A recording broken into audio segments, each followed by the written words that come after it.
ಇತಿಹಾಸದಲ್ಲೇ ಇಂತಹ ಒಂದು ರಿಸಲ್ಟ್ ನಿಮ್ಮ ಸಂಸ್ಥೆಗೆ ಬಂದಿದೆ ಅಂತ ಅನ್ಬೋದಾ? ಕನ್ನಡದ ಹುಡುಗರು ಮನಸ್ಸು ಮಾಡಿದ್ರೆ ಏನು ಬೇಕಾದರೂ ಮಾಡ್ಬೋದು ಅನ್ನೋದಕ್ಕೆ ನಮ್ಮ ಗೆಲುವು ಒಂದು ಸಾಕ್ಷಿ ಸರ್.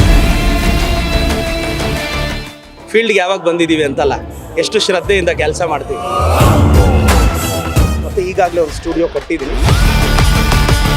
ವೆರಿ ಸೂನ್ ಲಾಂಚ್ ಮಾಡ್ತೀನಿ ಸರ್. ಇದನ್ನು ಇಂಡಿಯಾದಲ್ಲೇ ನಂಬರ್ 1 ಮಾಡ್ತೀವಿ. ಇತ್ತೀಚೆಗೆ ಹೊರಬಂದಂತಹ ನೀಟ್ ಫಲಿತಾಂಶದಲ್ಲಿ ಪರಿಶ್ರಮ ನೀಟ್ ಅಕಾಡೆಮಿ ಇಡೀ ದೇಶದಲ್ಲೇ ಒಂದು ದಾಖಲೆಯ ಸಾಧನೆ ಮಾಡಿದೆ. ಸೊ ಈಗ ಇದ್ರ ಬಗ್ಗೆ ಮಾತನಾಡೋದಕ್ಕೆ ಶಾಸಕರು ಹಾಗೂ ಪರಿಶ್ರಮ ನೀಟ್ ಅಕಾಡೆಮಿಯ ಸಂಸ್ಥಾಪಕರಾದಂತಹ ಪ್ರದೀಪ್ ಈಶ್ವರ್ ಅವರು ಇದ್ದಾರೆ. ಸರ್, ಬಹುಶಃ ಭಾರತದ ಒಂದು ಇತಿಹಾಸದಲ್ಲೇ ಇಂತಹ ಒಂದು ರಿಸಲ್ಟ್ ನಿಮ್ಮ ಸಂಸ್ಥೆಗೆ ಬಂದಿದೆ ಅಂತ ಅನ್ಬೋದಾ? ಖಂಡಿತವಾಗೂ ಬಂದಿದೆ ಸರ್. ನಮ್ಮ ನಿರಂತರ ಪರಿಶ್ರಮ, ನಮ್ಮ ಹಾರ್ಡ್ ವರ್ಕು, ನಾವು ವಿದ್ಯಾರ್ಥಿಗಳನ್ನ ಟ್ರೈನ್ ಮಾಡಿದ ರೀತಿ, ಅವ್ರನ್ನ 16-17 ತಾಸು ಓದಂಗೆ ಪ್ರೇರೇಪಿಸಿದ್ದೀವಿ. 1 ವರ್ಷ ಮೊಬೈಲಿಂದ ದೂರ ಇಟ್ಟು ಅವ್ರನ್ನ ಓದಿಸಿದ್ದೀವಿ. ಇವತ್ತು 950 ಜನಕ್ಕೆ ಸೀಟ್ ಸಿಗೋ ನಿರೀಕ್ಷೆ, ಭರವಸೆ ಇದೆ. ಅಷ್ಟು ಕುಟುಂಬಗಳಲ್ಲಿ ನಾವು ದೀಪ ಬೆಳಗ್ತಾ ಇದ್ದೀವಿ. ಇದಕ್ಕಿಂತ ದೊಡ್ಡ ಸಾರ್ಥಕವಾದ ಕೆಲಸ ಇಲ್ಲ ಅಂತ ನಾನು ಭಾವಿಸ್ತಿದ್ದೀನಿ. ಅಷ್ಟು ಜನ ಮಕ್ಕಳ ಭವಿಷ್ಯ ಚಂದವಾಗಿರಲಿ ಅಂತ ಆಶಿಸ್ತೀನಿ. ಅವರೆಲ್ಲರ ಲೈಫ್ ಒಳ್ಳೆಯದಾಗತ್ತೆ. ಒಬ್ಬ ಕನ್ನಡದ ಹುಡುಗ, ಕನ್ನಡ ಮಾಧ್ಯಮದ ಹುಡುಗ, ಕರ್ನಾಟಕದ ಹುಡುಗ, ಇವತ್ತು ಲಾಂಗ್ ಟರ್ಮ್ ಅಂದರೆ ಬೇರೆ ಸ್ಟೇಟ್ ಅವ್ರದ್ದು ಯಾವ ಇತ್ತು ಅದನ್ನೆಲ್ಲ ಹೊಡೆದಾಕಿದ್ದೀವಿ. ಕನ್ನಡದ ಹುಡುಗರು ಮನಸ್ಸು ಮಾಡಿದ್ರೆ ಏನು ಬೇಕಾದರೂ ಮಾಡ್ಬೋದು ಅನ್ನೋದಕ್ಕೆ ನಮ್ಮ ಗೆಲುವು ಒಂದು ಸಾಕ್ಷಿ ಸರ್. ನಿಮ್ಗಿನ ತುಂಬಾ ಹಳೆಯ ಇನ್ಸ್ಟಿಟ್ಯೂಟ್ಗಳು ಎಲ್ಲವೂ ಕೂಡ ಇದೆ, ಅದಕ್ಕೆ ಸಿಗದೇ ಇರುವಂಥ ಸಕ್ಸಸ್ಸು ಪರಿಶ್ರಮಕ್ಕೆ ಸಿಗೋದಕ್ಕೆ ಏನು ಕಾರಣ ಸರ್?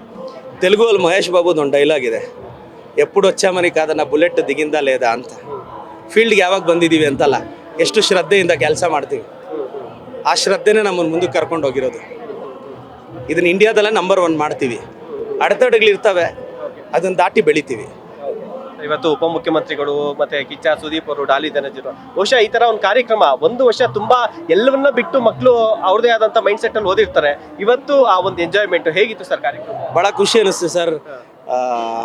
ಎಲ್ಲರೂ ಬಂದು ನಮ್ಮ ವಿದ್ಯಾರ್ಥಿಗಳ ಆಶೀರ್ವದಿಸಿದ್ರು. ನನ್ನ ಸೌಭಾಗ್ಯ ಅದು. ಮತ್ತಷ್ಟು ಹಿರಿಯರು ಬಂದು ಆಶೀರ್ವದಿಸ್ತಾರೆ. ಭಾಳ ಖುಷಿ ಆಯ್ತು ಸರ್, ಸೌಭಾಗ್ಯ ಅದು. ಕೊನೆಯದಾಗಿ ಪರಿಶ್ರಮದಿಂದ ಮುಂದೆ IAS, IPS, UPSCಗೆ ಅಂತ ಹೇಳಿ ಬಟ್ ಏನಾದ್ರು ಒಂದು ಕೋಚಿಂಗ್ ಸೆಂಟರ್ ಬರ್ಬೋದಾ ಸರ್? ಇಲ್ಲ ಸರ್, ನಾನೇ ಈಗ SDA, FDA, PDO, village accountant ಒಂದು 40-50 ಲಕ್ಷ ಆಸ್ಪಿರೆಂಟ್ಸ್ ಬರೀತಾರೆ ಸರ್. ಬಟ್ ಆದರೆ ಅವ್ರಿಗೆ ಏನಾಗಿದೆ, ಜನರಲ್ ನಾಲೆಡ್ಜು, ಕರೆಂಟ್ ಇವೆಂಟ್ಸು ಪಾಪ ಅರ್ಥ ಮಾಡಿಸೋರು ಇಲ್ಲ ಅಂತ. ಅಂದರೆ ನಾನು ಇಲ್ಲ ಅಂತ ಹೇಳ್ತಿಲ್ಲ, ಖಂಡಿತವಾಗೂ ಕ್ಷಮೆ ಇರಲಿ. ಬಟ್ ಕಡಿಮೆ ಇನ್ಸ್ಟಿಟ್ಯೂಟ್ಸ್ ಇದ್ದಾವೆ, ಭಾಳ ಜನ ಇದ್ದಾರೆ. ಬಟ್ ನಾನೇನು ಅಂದರೆ, ಯಾಕೆ ಫ್ರೀಯಾಗಿ ಯೂಟ್ಯೂಬಲ್ಲಿ ಎಲ್ಲ ಪರೀಕ್ಷೆಗಳಿಗೆ ಫ್ರೀಯಾಗಿ ಪಾಠ ಮಾಡಿ ಒಂದು ಎಜುಕೇಷನ್ ರೆವಲ್ಯೂಷನ್ ಮಾಡಬೇಕು ಅಂತ ಈಗಾಗಲೇ ಒಂದು ಸ್ಟುಡಿಯೋ ಕಟ್ಟಿದ್ದೀನಿ. ತಯಾರಿ ನಡೀತಿದೆ.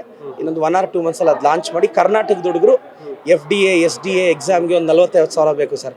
ಅದು ಕೊಡೋ ಶಕ್ತಿ ಬಡವ್ರಿಗಿರಲ್ಲ. ಯೂಟ್ಯೂಬಲ್ಲಿ ಫ್ರೀಯಾಗಿ, ಮತ್ತೆ ಅದಕ್ಕೆ ಏನೇ ಚಾರ್ಜ್ ಮಾಡಲ್ಲ ಸರ್, ಕಂಪ್ಲೀಟ್ ಫ್ರೀ.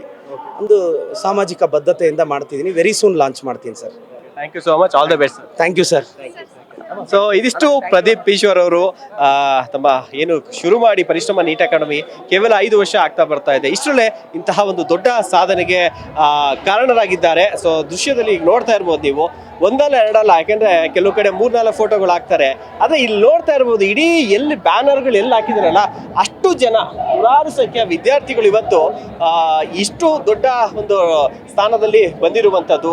ಎಲ್ಲರೂ ಕೂಡ ಏನು ನೋಡ್ತಾ ಇರ್ಬೋದು, 668 ಇರ್ಬೋದು, 698 ಇರ್ಬೋದು ಇಂದ ಹಿಡಿದು, ಸೊ ಜಾಗನೇ ಸಾಲ್ತಿಲ್ಲ ಫೋಟೋಸ್ಗಳು ಹಾಕೋಕ್ಕೆ. ಅಷ್ಟು ಜನ ಟಾಪರ್ಸ್ ಬಂದಿದ್ದಾರೆ. ಆ ಎಲ್ಲ ಟಾಪರ್ಸ್ಗಳಿಗೂ ಕೂಡ ಇವತ್ತು ಒಂದು ದೊಡ್ಡ ಕಾರ್ಯಕ್ರಮವನ್ನು ಮಾಡಿ, ಕಾರ್ಯಕ್ರಮದಲ್ಲಿ ಉಪಮುಖ್ಯಮಂತ್ರಿ ಆದಂಥ DK ಶಿವಕುಮಾರ್ ಅವರು, ಜೊತೆಗೆ ಕಿಚ್ಚ ಸುದೀಪ್ ಅವರು, ಡಾಲಿ ಧನಂಜಯ್ ಅವರೆಲ್ಲರೂ ಕೂಡ ಬಂದು ಯಾರು ರ್ಯಾಂಕ್ ಅನ್ನು ಪಡೆದಂಥ ವಿದ್ಯಾರ್ಥಿಗಳಿಗೆ ಒಂದು ಪುರಸ್ಕಾರವನ್ನ ಮಾಡಿ ಸನ್ಮಾನಿಸಿದ್ದಾರೆ.